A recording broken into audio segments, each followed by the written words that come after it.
There's nowhere else like it. It's different. Americans are different. It's incredible. If I could run for president, I'd run for president just because I want to protect the country. Well, I think it would be an honor to have someone of your character run for president. I understand there are laws that would prevent that. Top leaders, meaningful conversation, actionable advice, bulldoze complacency, ignite inspiration, create impact. Produced by the Southwestern family of companies. This is the Action Catalyst.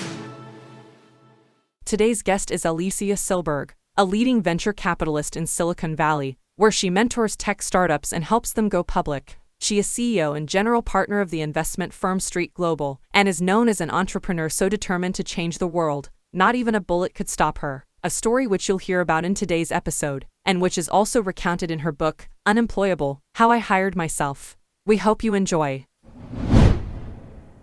Well, I'm super excited to be with you. So thank you for sharing your time.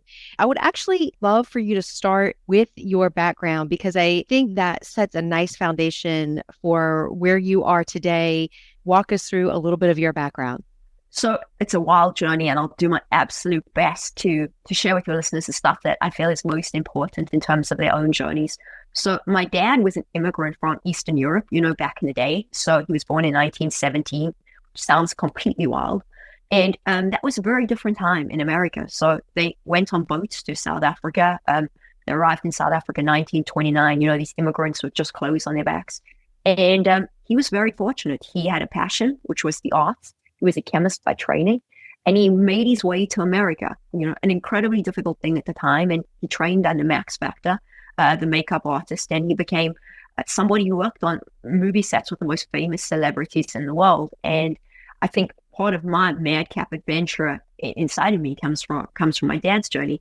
He had to unfortunately go back to South Africa, even though he was successful in America.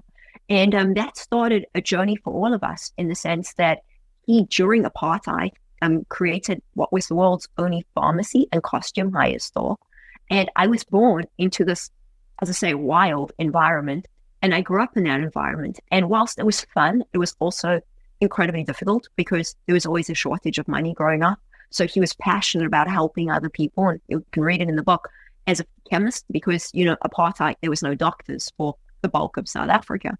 He'd give away medicines for free. He became this community doctor. So for us, we kind of suffered the consequences, because we were always short of money. And this all he died during a car accident very unexpectedly. And then we were going to lose the business, because the business was crippled in debt. So they were coming for the house. They were coming for absolutely everything we owned. I was 10. My brother was 6 years older than me. My mother was a ballerina. So, that's the kind of skills she had.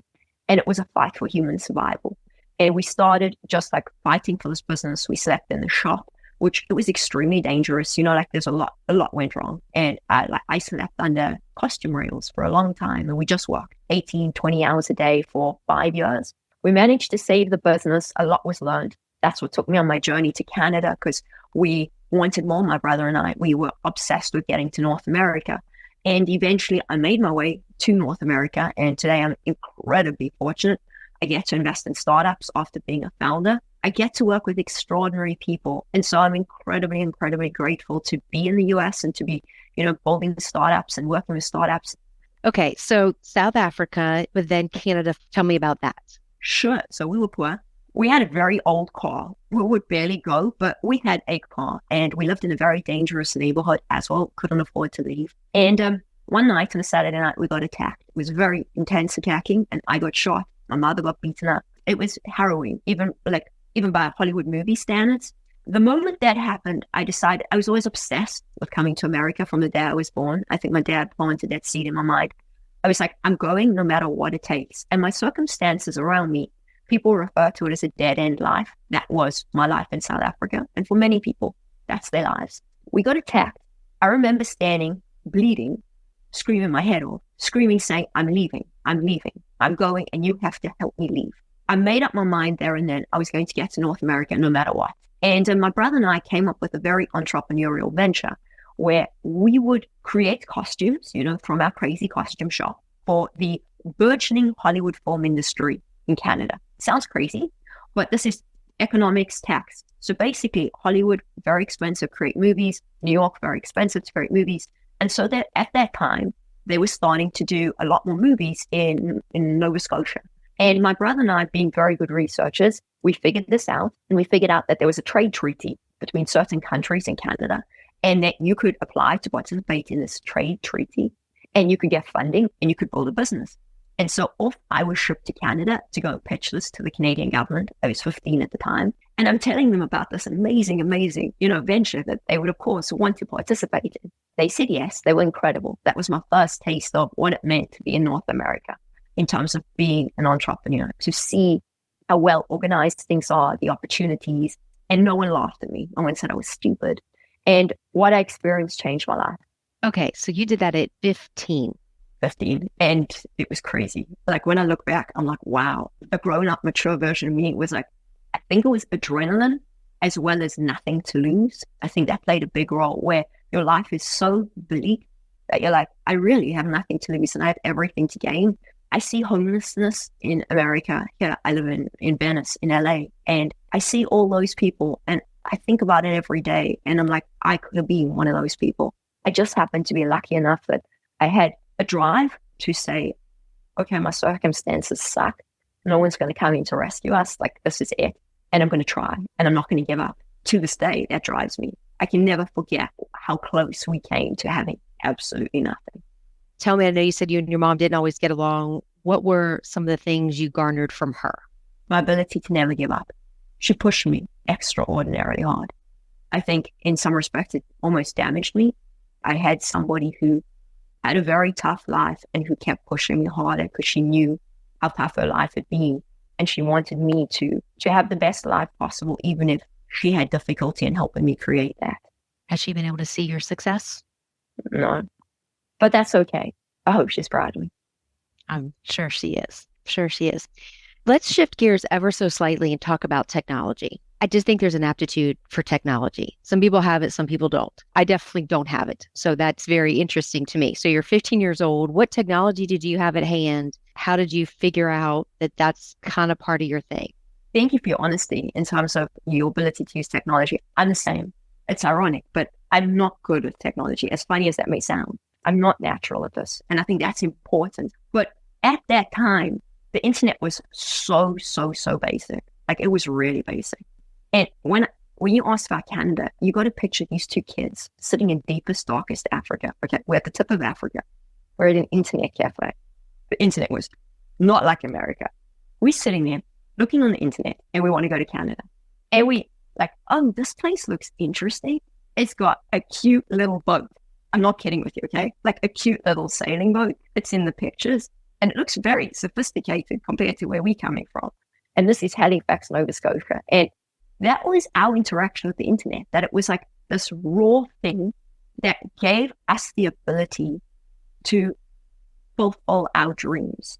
And that was the relationship I formed with technology from very early on, where at each turn, I could do a certain amount, and then it needed to do the rest. And it was always the technology. There was always something that could help me to help myself get where I wanted. And like to this day, like people are like, how are you so involved in AI?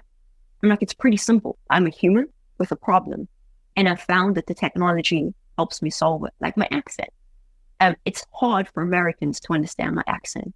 For me, it's very important for Americans to understand me. I want to live here. I want to immerse myself in the culture.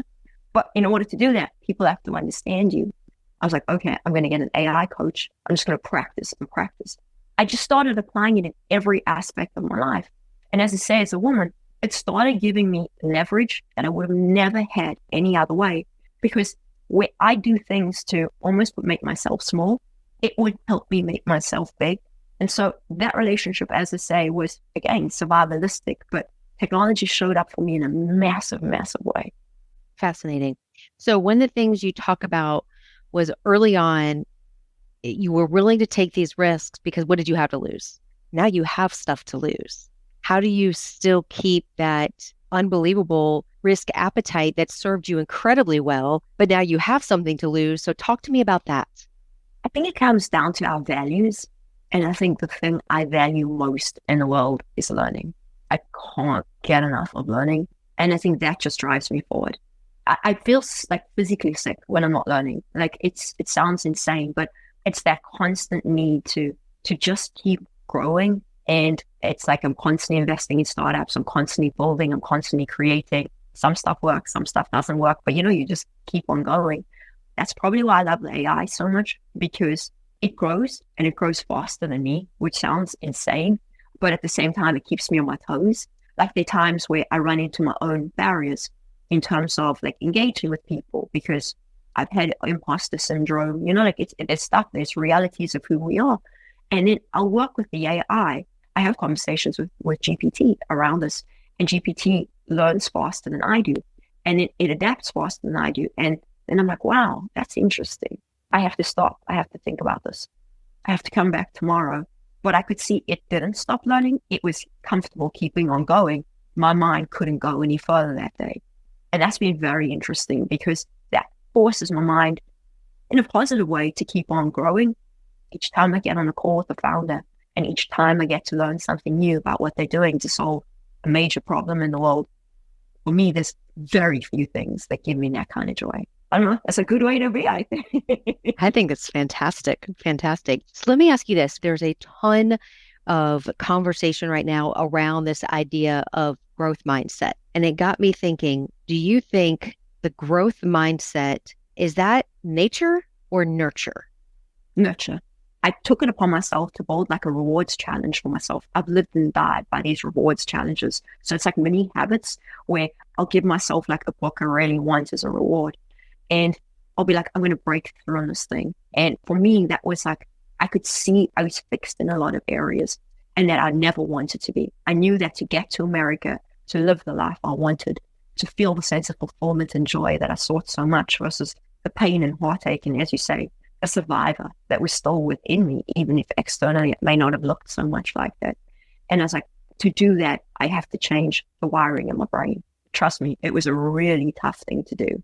But I think that was why it was very important for me to write the book, because I could see how there was so much darkness that came with me, so much pain, so much heartache, so much just like yuckiness still inside of me, even though I had a lot of accomplishments. And to really do that, I had to take on a growth mindset, and I have to say, like, this is my life. Like, this is what I'm going to do. I went from I can't to I can, because there were a number of times I wanted to give up. But I believe that I don't think a lot of people who have been through difficulty have that growth mindset nurtured into them, but I do believe they can nurture it into themselves. I think one of the things that is going to be so relatable to you, I mean, let's face it, most of us have not grown up in some of the extreme situations that you have been faced with. But despite that, we still struggle with the same things that you mentioned, the I can't, the imposter syndromes. I was carrying so much baggage though, even if I wasn't aware of it. And the idea that I put it on paper, and I highly encourage you and everyone listening, it's an incredible exercise to actually sit down and write a book. I highly recommend anyone that thinks that they've got a gift and they want to share it. I call it superpowers.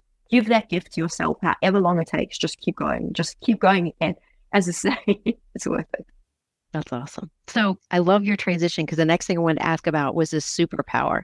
What is your superpower or powers? Well, let me start by saying I'd love to know what your superpower is. For me, it started with a pair of pink roller skates. Sounds insane, but so I'm 5 years old.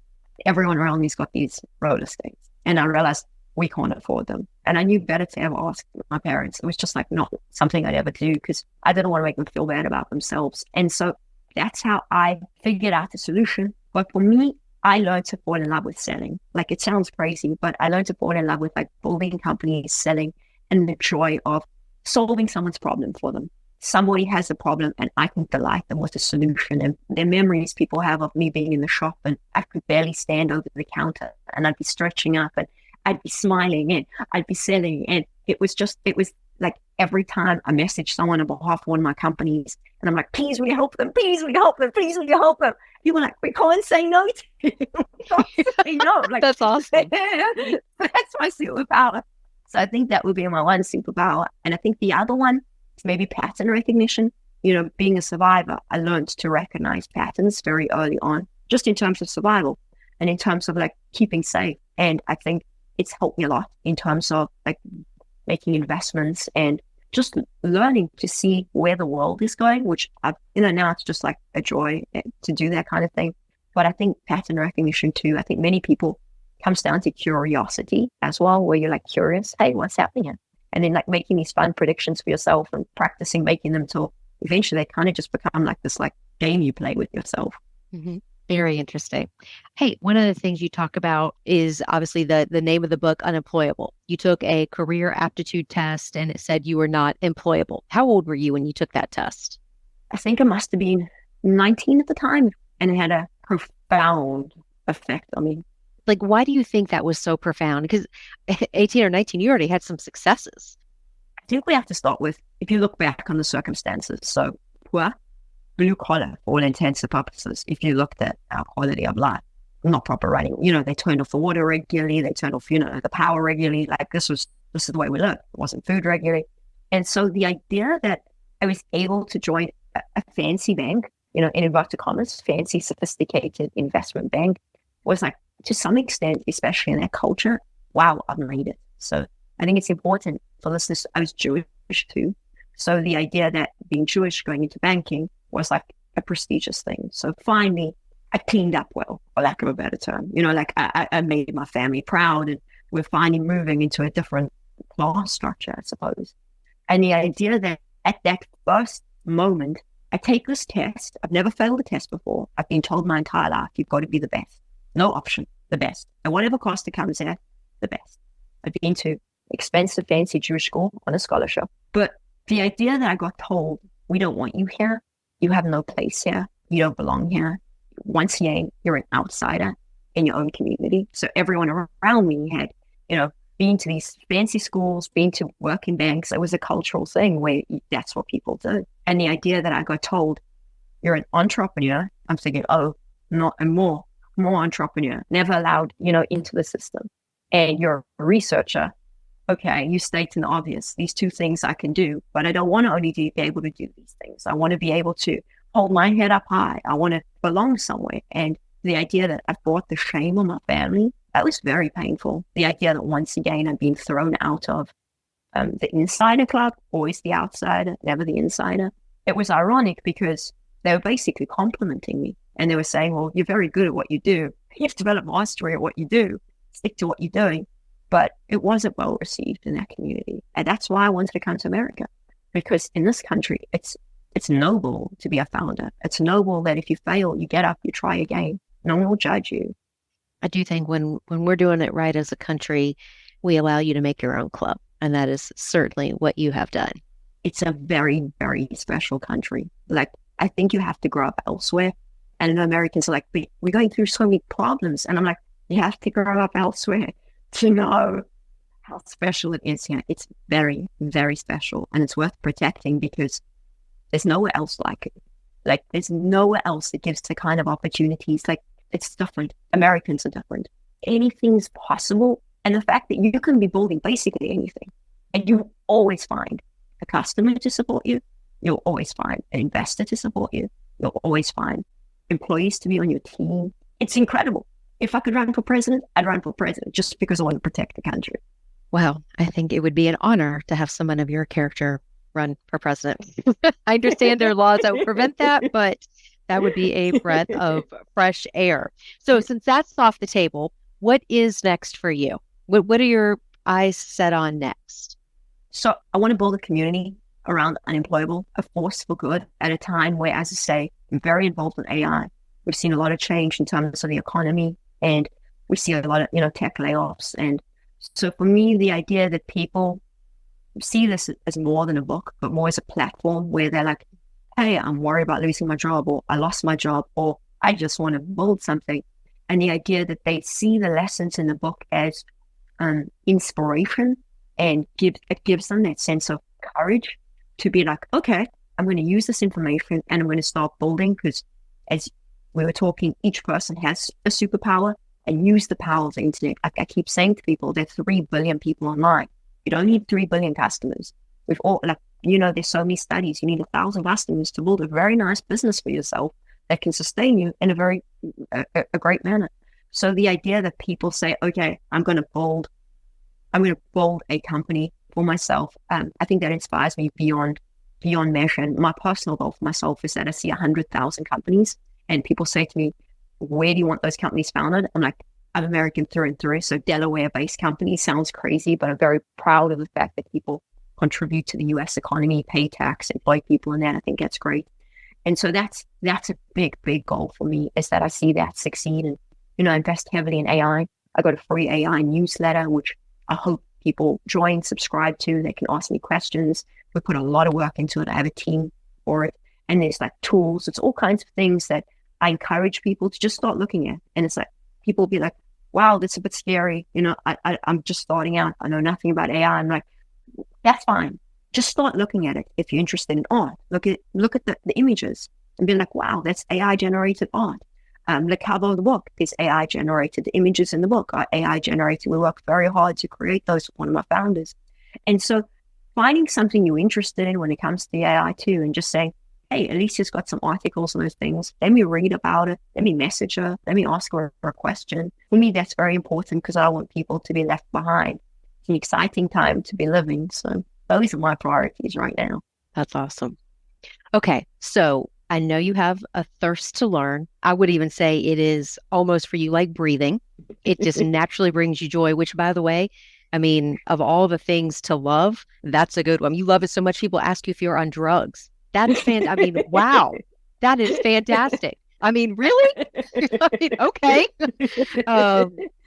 But what are your guilty pleasures? What do you secretly love to learn about that people might be surprised or didn't know, or whatever the case may be? I love learning about art. Art. I think it's because there's so much to understand that you don't. You create your own interpretation, but at the same time, there's so many layers to it. Like I recently I'm obsessed with the Renaissance. We're living through modern day Renaissance. And I was just in Italy to celebrate the book coming out. I learned about some pieces by Leonardo da Vinci. And they had, as a result of the technology, there were so many layers on this piece that no one was aware of, but the technologies enabled us to see it. And there were like 5 artworks on one artwork. And it was just so incredible to be able to, wow, like, I wonder what he was thinking about in that version. I wonder what he was thinking about in that version. And it was just so fascinating. And so for me, the entire house is covered in art and art books. I can never buy enough art books. So I think that's, and again, the privilege of living in the US. In South Africa, we had no art galleries, museums, art galleries, everything was stolen. And the idea that I can, here in LA, go for free to an art gallery, a different art gallery every Sunday, wow, that's my guilty pleasure. And I never get tired of it. Your humility is so sincere, and it comes through so much in your just gratitude, which, is so endearing. Really appreciate your willingness to give of your time. I think you've been incredibly generous with your time and so thoughtful with your questions. I really appreciate it. If people are looking for the book, they can find it on Amazon. I think that's the easiest place to find it. And whatever that feedback is, don't be shy to share it. Like, I'm obsessed with radical open-mindedness and I love learning. So if there's stuff I can take away from the book, write in your review. Like, be honest, message me, reach out to me, and I want to engage with people. So whatever your feedback is, just reach out to me and let me know. But if it's mean, I'm going to respond. You don't need to be mean, people. Thank you again. Incredibly, incredibly appreciative for this beautiful, beautiful conversation.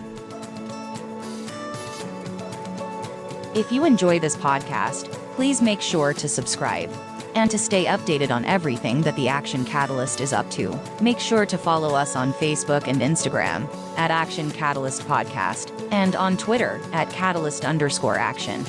And as always, thanks for listening.